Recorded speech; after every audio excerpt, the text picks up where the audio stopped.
So if you're going to do a series on Christmas, if you're going to do a study on Christmas, one of the aspects that you've just got to bring up, one of the things you got to look into is the subject of wreaths and how does that play into the whole Christmas thing? Where does it come from? How were they used in the past? What does the Bible have to say about it? Because the word wreath is actually used in the Bible. But how is it used? Is it used in a good way and a bad way? Well, we're going to get into that in this study coming up next from God Honest Truth.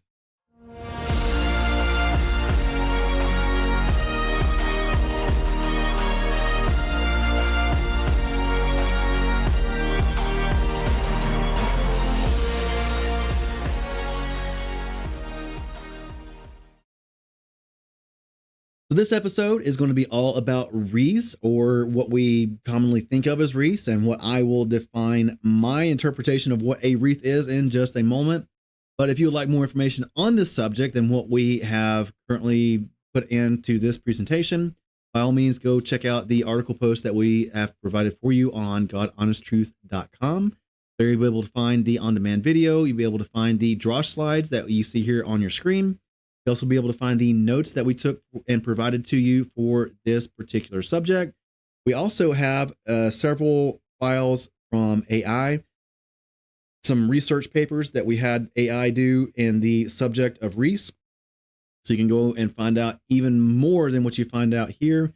So go check that out on godhonesttruth.com, or go down below in the description and click on the convenient link that we provided for you there. And it should be there whether you're watching on an audio podcasting platform or a video platform. It'll be down there in the description, all the same. Just click on that convenient link. So something that really opened my eyes that I kind of had mixed up, I'm guessing at least technically so, is what is a wreath actually, and what do they mean by wreath? When I think of a wreath, I think of this large circular decorative thing, usually with lots of green in it, and usually made of evergreen, with most of the ones I've seen. And a lot of times they'll have flowers. Sometimes at like weddings or even especially funerals, they'll have wreaths made out of colorful flowers and in different shapes. Sometimes in a heart shape, I've seen them, but most of the time it's in a circle shape. And that's what these large things, that's what I really thought of as a wreath. But that's something that's not always been the understanding throughout history. So let's go ahead and start out by defining what is a wreath. We look at Merriam-Webster, and this comes from merriam-webster.com for the definition of wreath. And it has as number one, something intertwined or arranged in a circular shape, such as a decorative arrangement of foliage or flowers on a circular base, or a band of intertwined flowers or leaves worn as a mark of honor or victory. Now that to me sounds more like a crown than what I would think of as a wreath. Like I said, it kind of seems like I was wrong on this particular understanding. And the second definition they have here for the meaning of wreath is something having a circular or coiling form.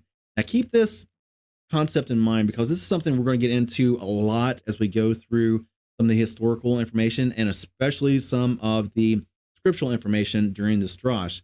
That whole something having a circular or coiling form, because that gets brought up a lot in various translations, but we'll get into that here in just a little bit. The other definition I want to kind of put out there for your notes and for your understanding, and something that I come to understand, is the definition of garland. And according to Merriam-Webster, garland is defined as a circular or spiral arrangement of intertwined material, such as flowers or leaves. This is really getting down to the heart and definition of what I think a wreath is, but it's actually the definition for garland. So just keep that in mind too as we go throughout this, and as you look through the information that we have provided for you on our website at godhonesttruth.com, such as those AI research papers or the notes that we took. A lot of times the words will be used together as wreath and garland, but you'll be thinking one thing, but they'll be meaning another by this other word. That happened to me. So it took a little bit extra time to get my mind corrected and understand exactly what they were talking about specifically, which is one of the reasons why we didn't have a drosh last week. according and in addition to other stuff too. But anyways, moving on. This is from Symbol Genie and the article, "What does a wreath symbolize?" And here it says, quote, "A wreath is an arrangement of flowers, leaves, fruit, twigs, or other materials that is usually hung on a wall, door, or window. Wreaths have been used for centuries as a way to decorate homes and as a symbol of hope and goodwill," end quote. And that's what I think of when I think of a wreath, something that's decorative. It has the twigs, it has the flowers, it has the leaves, but especially the greenery. And here is a picture of what I would normally understand as a wreath.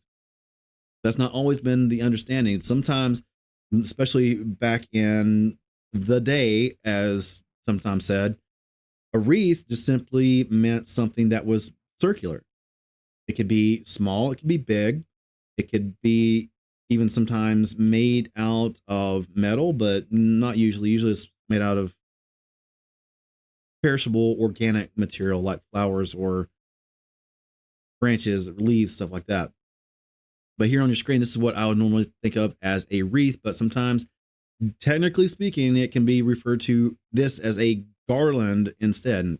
Where I usually think of garland as those string things that you would put on Christmas trees or decorate the house with, but they would be long strands of stuff, not this circular thing. This is something that's really opened my eyes, but hopefully this is good information for you too.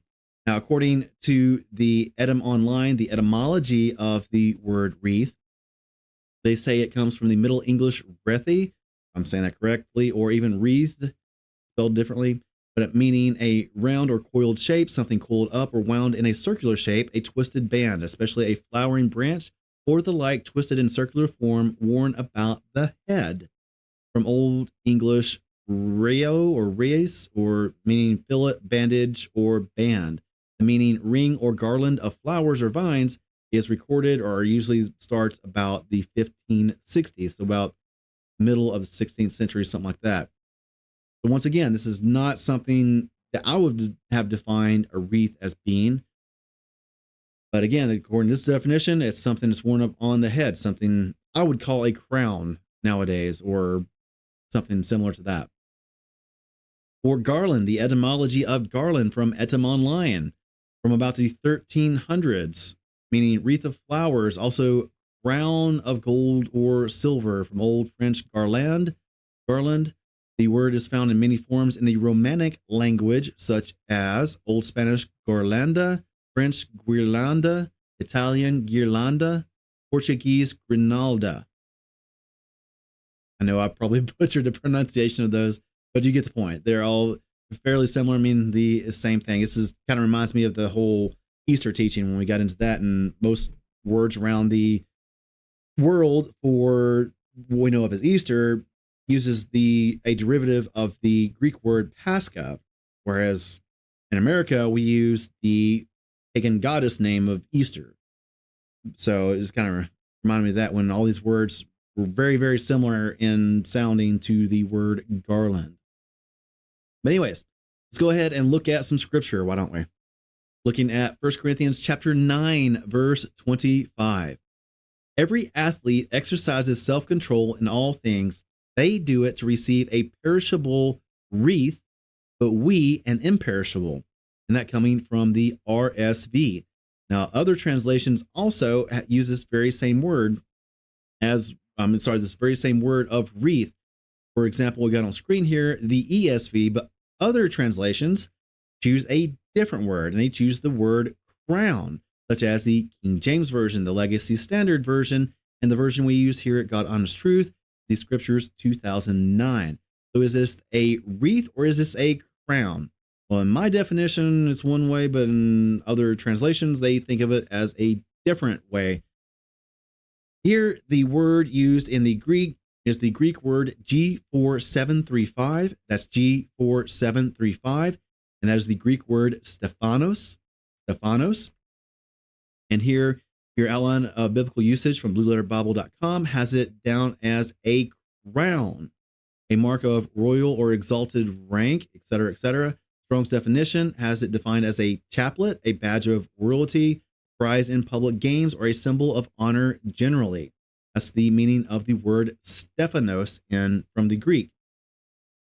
Here's the Thayer's Greek lexicon for stephanos, meaning a crown, a mark of royal or exalted rank. From the Greek English lexicon of the New Testament, a wreath consisting of foliage or precious metals formed to resemble foliage, and worn as a symbol of honor, victory, or as a badge of high office. Wreath crown. To describe a wreath merely as a circle of leaves would hardly be sufficient to indicate its cultural significance. And then here is your BDAG entry for stephanos, and I'm sure you can read that, or go to our notes if you aren't able to read that for the full entry from the BDAG.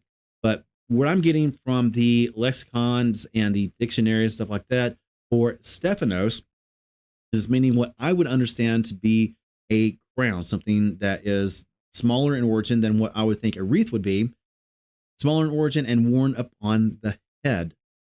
And finally, here is I'm sorry. Yeah, sorry. This is your last one, but this comes from the LSJ lexicon and the Middle Liddell lexicon. Very similar lexicons, but that's another subject. Yeah, this word stephanos, I would normally take it to be something like a crown, something wear up on your head, headgear, things like that. And it's usually something that is given. It's something that is awarded and earned a lot of times. So take that kind of meaning behind stephanos. So you got the crown, the headwear aspect, and something that is awarded. It's given as a symbol of accomplishment, something that is earned, things like that. For a better understanding or definition of stephanos, this comes from the Theological Dictionary of the New Testament. And this is the entry for stephanos. And there's a whole big entry that we've got on our notes, but this is the abridged version that we've provided here for the slides. But here it has defined for stephanos, meaning the crown or wreath in the ancient world. To encircle, stephanos means crown. The crown as a wreath placed upon the head is a sign of life and fertility. In nature, the simplest crown consists of a bent twig or two twigs tied together, wreaths of grass, leaves, or flowers. And cultic usage also, because this gets used a lot in cultic or pagan concepts, but the cultists and cultic acts priests wear various forms of crowns. Obviously, there's headwear just about all over the place, and the Hebrews were no different in the Tanakh. You look back at the requirements and the description of the Levitical priesthood, the priest, especially the high priest, had a turban or had some kind of headwear that he would wear, and the priests that were under him, and just the everyday regular priests, the Levites, they would wear a head covering as well, which really gets into the whole 1 Corinthians and what did Paul mean by head covering thing, but we've already got into that. Go back to that other episode. Yeah, let's not get too far down the rabbit trail. Yeah, the use of headwear in religious matters is nothing new, and it's nothing that is specific only to the Hebrews, and it's nothing specific that only to the pagans, not like Christmas trees. So yeah, headwear was worn by everyone, and the pagan religions, it was no different. They wore headwear as well, including stephanos or crowns or that kind of headwear. In the army, the people in the army also wore these stephanos or these crowns. The Spartans would put on crowns before doing battle, as well as other armies as well in the ancient days. In private life and just regular everyday citizens' life, it's something that you wouldn't wear every day and just common going about your day, doing your errands, stuff like that. But a regular citizen could wear one if they were given one as a symbol of honor, as an award, as a symbol of pride and stuff like that. But it wasn't an everyday thing. It was a very special thing, especially for a regular everyday civilian. But again, from the Theological Dictionary of the New Testament, getting into the Old Testament, is a word used in the Septuagint back in the Old Testament or the Tanakh, and it's used in 2 Samuel when David takes the golden stephanos from the king of Rabbah and puts it on his own head. Esther, in the book of Esther, the word stephanos is used to describe the crown and the mantle that is given to Mordecai at the end of the Purim story. So the Hebrews employed and used this concept, this stephanos, this crown imagery a lot, even in the Old Testament. Judaism uses it as well. So stephanos or crown is not really what we're looking at, but I wanted to make that distinction and put it out there for you, because as you saw in some translations, it does translate this word as wreath, but in my opinion, it's done incorrectly. So I think, and tell me if I'm wrong, put down in the comments and say you disagree or you don't think like this. But in my opinion, when I think of a wreath, I think of, again, that big circular greenery thing, not something that's small and you wear on your head. Something that's small and you wear on your head, I think of like a crown or a hat, something like that, but not a wreath. However, some translations translate this word stephanos, which is commonly understood to be like headwear or crown. These translations translate it as wreath. So I wanted you to know this because it can get confusing depending on what translation that you are using or looking at the time, which is something, another reason why I always advise people to use more than just one translation. You might have a favorite translation. I do. I love the Scriptures 2009, but that's not the only one that I use. My daily reader, it's thing I use the most, but it's not the only one I use because I understand that even my favorite translation has flaws. It's got things wrong. I understand this. So I do word studies like this and I look at different translations to see how they translated it and see why they would translate it differently. And I encourage you to do the same thing. And this here is a prime poster boy example of why we should use different translations in our studies and why we should do word studies so we can better understand what they were actually trying to tell us and not what we now get in the translations, because it could be lost in translation, as they say. But going on, looking at another word that is relevant to our study tonight, and that is Strong's G1238. That's Strong's G1238, and that is the Greek word diadema. Diadema. Now here, this is what you actually think of and know of as a crown. From the outline of biblical usage, it has it defined as, or in scripture, used as a diadem, a blue band marked with a white, which is Persian kings used to bind on their turban or tiara, the kingly ornament for the head, meaning the crown, which you would normally think of as a crown from it's about every single Hollywood creation of medieval England, that the kind of crown. From Strong's definition, a diadem or a crown as bound about the head. Thayer's Greek lexicon, a diadem to bind round, Greek English lexicon of the New Testament, a type of crown employed as a symbol of the highest ruling power in a particular area associated with kingship. The BDAG entry defines it as to bind around, band fillet, properly the sign of royalty. From the LSJ, a band or fillet band around the tiara worn by the Persian king. In the middle, Liddell, again, pretty much the same thing as the LSJ, a band or fillet, especially the band around the tiara of the Persian king. And this is a word you can find in the Brit Hadashah as well. You can find it in several different places, especially in Revelation. And the notes on that, once again, are on the notes file. You can find all the verses that this word is used in our notes file. So go check that out on godhonesttruth.com. Simply click on the link down below in the description. But finally, the last word I would like to bring up for your consideration and for your notes is the Strong's entry G4725. That's G4725. And the only place I've been able to find this in scripture, and this plays a critical point. This is like a pivot point for our study and understanding tonight. The only place I've been able to find this in scripture is in Acts chapter 14.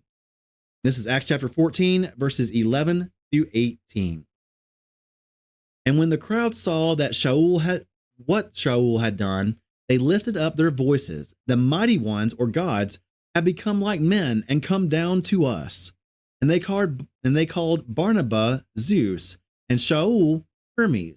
And the priest of Zeus brought oxen and wreaths and wished to offer with the crowds. And when the emissaries Barnabas and Shaul heard this, they tore their garments, crying out and saying, "Men, why are you doing this? We also are men with the same nature as you, bringing to you the good news to turn from these worthless matters to the living Elohim."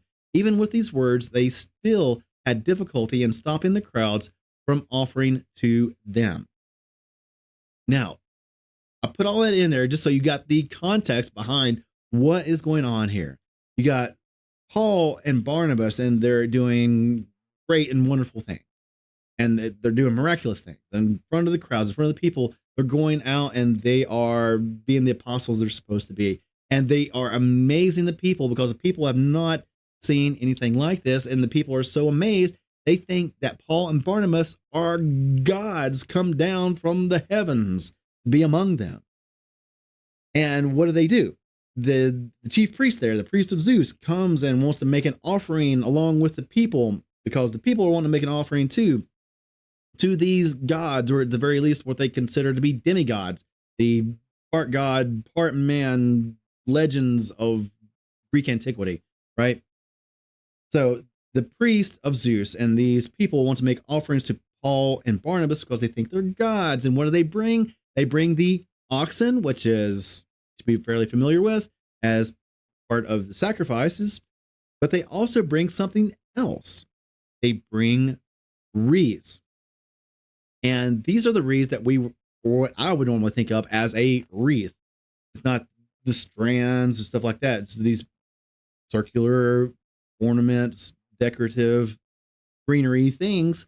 And they want to make this as part of the sacrifice to Paul and Barnabas, since they think they are gods. Now, what I read to you was the Scriptures 2009 translation. In other translations, like the ESV, the King James, the LSB, and the Tree of Life version, they all translate this word as garlands instead of wreaths. So you see what I was talking about there earlier, how the, I guess the more antiquated understanding is that garland is the big circular decorative thing, but wreath is just anything in general that is circular in design. So take you how you would here. Now, one thing that I found very interesting is the Wycliffe translation. For the most part, I think it makes better sense and reads better the way they have it structured in this particular sentence, but they do translate this word as crowns, not wreaths or garlands, which is fairly odd. So this is going to be, I don't know, it's very, very odd. Anyways, this word G4725, that's G4725 in the Strongs, that is the Greek word stemma. Stemma, in the outline of biblical usage, has it defined as a fillet, a garland, or something that's put upon victims. Strong's definition has it as a wreath for show, or a garland. Thayer's Greek lexicon has it defined as a fillet, a garland put upon victims. Greek English lexicon of the New Testament, stemma, a wreath of wool to which leaves and flowers might be added, and either wound around a staff or woven into a garland to be worn on the head, garland or wreath. Garlands were an important part of the ritual involved in the worship of pagan gods in the ancient world. Such a garland may be described as a circle of leaves or a ring of flowers or a wreath of flowers. From the BDAG entry, it means for stemma as wreath or garland of flowers, but wool was also necessary for religious purposes. In the LSJ lexicon, a wreath, garland, chaplet, especially of the priest's laurel wreath, wound round a staff, worn on the head. And from the Middle Adele, pretty much the same thing, but anyways, I gotta stop doing that. Like I said, I could only find it in one place in Scripture, and that's in the book of Acts, chapter 14, verse 13. If you found something else, then by all means, let me know so I can add it to the notes and have a better understanding. But yeah, so far, what I've been able to discern is that this whole concept of stephanos is something headwear that's worn by just about everyone, whether it's kings, royalty, or regular everyday citizens. The diadem is a something that's usually metal in nature, that's circular, worn upon the headgear, and has sometimes could be precious jewels, stuff like that, but usually only ever worn by royalty, by leadership, by the governing body, right? That's not usually worn by regular everyday people. So that would be diadem or diadema in the Greek. The word that you really need to focus on here and think about is the word stemma. And from what I can gather, stemma is meaning garland, but what we would normally think of as a wreath nowadays, a large decorative thing that was usually used in the worship or the honor or the veneration of a particular pagan god. And this is something that is really comparable to our episode that we did on dendrolatry. When you think about it, a wreath like that is going to be composed of usually some kind of greenery, like leaves or branches and things like that. It's not going to be composed of rocks or, sand or anything else. It'd be because it's composed of these things that can actually be wound around and styled like that. So, yeah, take it as you will, but usually these things are used in pagan rituals and should not be used by us. So understand the difference between stephanos, diadema, and stemma. Stemma is definitely the one we should definitely stay away from. But just a quick comparison real quick between diadema and stephanos and the modern wreath, which we will associate with the word stemma until proven otherwise. That's as much as we can discern at this moment. If you have a different understanding and you have evidence to back it up, by all means, let us know. Anyways, the primary meaning of of a crown, the Greek word diadema, meaning royal sovereignty, something like kingship, rulership, authority, dominion, things like that. The stephanos, on the other hand, could mean something like victory, honor, achievement, something that is also like diadema, something that is given or awarded. However, the modern wreath or the stemma is like a decoration. It's a memorial, a festive garland, or what they used to refer to as a garland. Maybe I've got this whole concept wrong and I should be calling it a garland instead of a wreath, but it's what we normally think of as this large decorative wreath nowadays. The material is different in each of these, or usually different in each of these as well. For instance, the diadema is usually made from a metal or something like that, or even a fabric, but the metal would be something of high value like gold, silver, etc., etc. The stephanos can be made of a variety of things. It can be made from metal also to resemble leaves and branches and whatnot, but more commonly it would be made from leaves, branches, flowers, stuff like that, and things that will decay and rot and go away. And this is kind of the contrast that Paul brings up and one verse in the Bible as well. The modern wreath or the stemma that we've been talking about is made from flowers. It's made from evergreens. The wreath that we're used to now at Christmas comes from the evergreens, and it comes from the Germans. It's like the Christmas trees do. And it comes from the winter solstice, the Yuletide celebrations, just like the Christmas tree does. But these are made from flowers, from evergreens, from all kinds of various decorative materials. But once again, that is stemma. These things are worn by various different people as well. The diadema, or what we would understand to be like a crown, is usually only ever worn by those in the highest authority, things like kings, queens, and rulers, and governors, and emperors, and et cetera, et cetera. The stephanos is a symbol of honor, symbol of achievement, stuff like that. It's something else that is also awarded or given, and it's given to athletes. It's given to honored citizens who do great and wonderful things and deserve to be honored. It's given to the faithful believer. in scripture. So that's something that you achieve, something that you are given. But the stemma or the wreath is something that's not given. It's something you just make for decorative purposes. And back in the day, it was made for, it's all from scripture, as a part of an offering to a pagan god. And the modern wreath or the stemma is for anyone, high-born, low-born, rulers, everyday people, etc., etc. It's for anyone, and it's for decorative or symbolic purposes nowadays. But in the past, it was used for religious cultic practices. The nature of these different things, it kind of has some nuance as well. The diadema or the crown is an inherent right of office or power. But again, it's also something that's given, and it's given either by the people that are electing you, it's given by your predecessor, usually like your father or someone like that. Or like we saw in the case of Saul, it's given by Yahweh himself to Saul. But once again, it's something that is given. Whereas the nature of a stephanos, something that we would consider like, again, greenery headwear, something like that, something small, smaller than what we think of as a wreath. But stephanos is a earned prize, something else that is given, like the diadema, but the stephanos is earned before it's given, and it's given as a symbol of honor. It's a reward that you are given as a prize, something to distinguish you above everyone else, sort of like a trophy almost. But the wreath, it's not earned. It's just, again, decoration.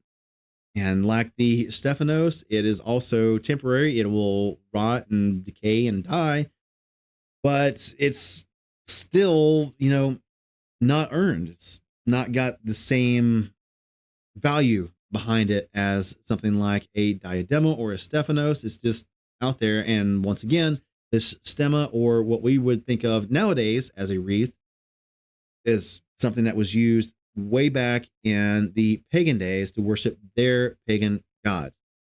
Now, something I want to bring up to make a clarification real quick. Greenery is not bad in and of itself.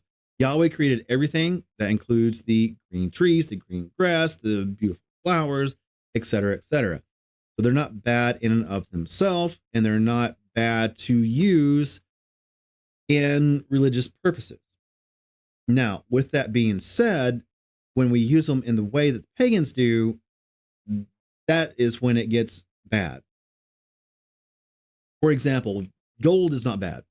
Gold was used extensively in making the temple, then making the Ark of the Covenant, and making the utensils, etc., etc., the menorah, all this other stuff. So gold is not itself bad, but when it's used in a pagan way, like the pagans did when making idols like golden calves, and the people of Yahweh do that, that is very bad. Likewise, greenery is not bad, but when it's used in a way like the pagans used to do, like they put it in a circle, and they would use it in honor or reverence of their pagan gods. And we do that in honor of our God. That is when it really gets down to the nitty gritty and when we are doing wrong. For instance, if we take these green things that Yahweh created, we arrange them in a circular fashion, and then we display in honor and veneration of the birthday of the sun god, but we slap a Christian sticker on it, it doesn't change anything. It's still doing pagan things in pagan ways, but saying that we're honoring the almighty, one true God of the universe. That's just something we're told not to do. So understand the difference between these words and understand what scripture is actually talking about, and understand where the rub, as it were, really comes into play here. So it gets confusing sometimes, as it did with me during the study. It gets confusing sometimes if you don't know what they're talking about, and it can get conflated. Stick with it. You'll get there. You'll eventually sort these things out, but just know the difference between these three words when they come up, so you'll know exactly what they mean in the original languages and what the original author meant when he wrote it. So in summary, Number one, the word wreath means something that's intertwined or arranged in a circular shape. Technically, and in the old meaning, it's basically something in a circular shape. Garland means a circular or spiral arrangement of intertwined material, usually something of a greenery nature, such as flowers, leaves, or branches, or things like that. There are 3 different Greek words that we examined during this particular teaching that we have found in the Brit Hadashah. We didn't even get into the Tanakh because it's, well, pretty much the same thing. We just didn't get into the Hebrew words. But anyways, the 3 words that we looked at during this teaching is Strong's G1238, and that's diadema. Strong's G4735, and that is stephanos. And Strong's G4725, and that is the Greek word stemma. The crowns or the diadema means like a piece of headwear that is worn by the top dog, the emperor, the king, prince, queen, etc., etc. Wreaths means something like victory or honor or achievement. Like the diadema, this stephanos is something that is earned or awarded or given to someone. Then we have the 3rd word, the stemma, which we would nowadays associate with our modern word wreath, as we would understand the word wreath, something large and circular and decorative and used in religious context and religious worship. So that is a quick summary of what we learned tonight. There's a whole lot more that goes into it. Like I said, it really comes down to dendrolatry once again. When I planned out this whole series, I thought there would be enough information here to have 2 separate episodes on dendrolatry and wreaths. So talk about trees and these wreaths. But it all comes down to pretty much the same concept, the same idea, the same prohibition. So yeah, that's why it was so short tonight. But we hope that you got a lot out of it. And if something's wrong, or if we didn't add something that should have been added, by all means, let us know in the comments, or write to us at team@godhonesttruth.com. And if it's something that needs correcting, we'll put out a correction video. Or if it's something we can add to the notes, we'll just add it to the notes so that everybody can learn. So we want to thank you ahead of time for any information that you send our way. We really, really do appreciate it. And once again, go check out the article post that we did for this episode on our website at godhonesttruth.com. Click on the post for Wreaths, and there you'll be able to find the on-demand video. You'll be able to find the slides, the notes that we took, as well as the research papers that were produced from the AIs, all about Wreaths. And we'll also have the transcript once that becomes available, if that's so of use to you.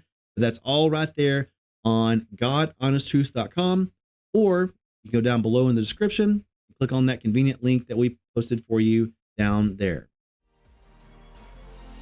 Thank you for joining us for another production from God Honest Truth Ministries. We really do appreciate your time and hope that we have been of service to you. If you have any feedback, then please reach out to us by writing to team@godhonesttruth.com. And make sure to visit our website for more information on our social media links, audio Bibles, teaching resources, and so much more.